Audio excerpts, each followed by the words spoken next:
राना सांद साहब, इस तरमीम का एक बेसिक मकसद ये था कि जो जजेस को मुतनाज़ बनाने का सिलसिला उसको रोक दिया जाए, उस पर एक फुल स्टॉप लगा दिया जाए। 3 सीनियर मोस्ट जजेस होंगे, उनमें से कौन आगे आएगा, और फिर पार्लिमानी जो कमेटी है 12 रुकनी, एक मतलब मेरिट बड़ा वाज़े होगा।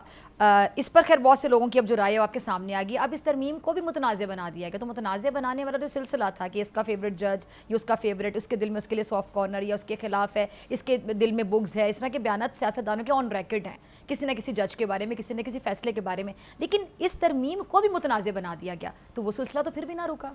बिस्मिल्लाहिर्रहमानिर्रहीम। देखिए, ये सियासत में हमेशा ऐसा टोला होता है जो चीज़ों को, अगर मीशत ठीक जा रही है तो कहेंगे मीशत ख़राब है, अगर मुल्क जो है वो महंगाई कम हो रही है वो कहेंगे महंगाई ये सारा झूठ है, ये फ़रेब है, अगर आइनी तरमीम जो है वो आइन की दुरुस्तगी यानी कि जुडिशरी की दुरुस्तगी इम्प्रूवमेंट के लिए की गई है तो वो कहेंगे इसके अंदर मैलाफाइड है।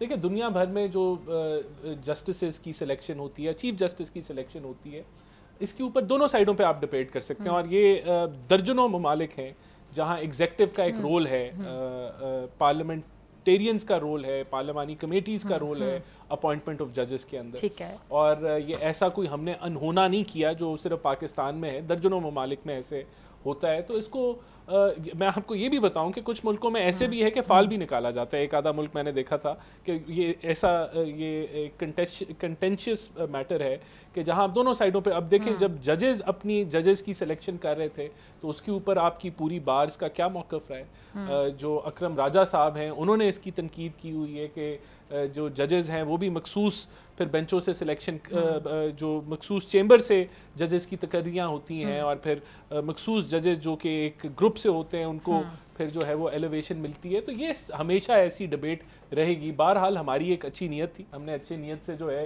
ये तरामीम की हैं और मैं समझता हूँ कि अब अभाम कोई रह नहीं गया। और अगर कोई ऐसा हुआ, कोई इश्यूज हुए तो वो प्रैक्टिस एंड प्रोसीजर के तहत जो है उसके थ्रू दुरुस्त की जा सकती हैं। जो कमेटी है प्रैक्टिस एंड प्रोसीजर की, वो इन मामलात को टेकअप करने वाले तो तनकीद उस पर भी करते हैं। जी, उस पर भी करेंगे। तो मेरे ख्याल से ये मुल्क ने आगे बढ़ना है और नए चीफ जस्टिस आ गए हैं। हमें ये दुआ करनी चाहिए है कि उनकी सरबराही में जो जुडिशरी है वो एक आम आदमी के लिए जो है बेहतर काम करे। और अगर कोई ऐसी कोई कमी पेशी आई तो लेजिस्लेचर सामने हमेशा तैयार होगा कि उस कमी पेशी के अंदर जो है वो उसको दूर कर दिया। सब्सक्राइब करें और बेल दबाएं ताकि कोई खबर रह न जाए।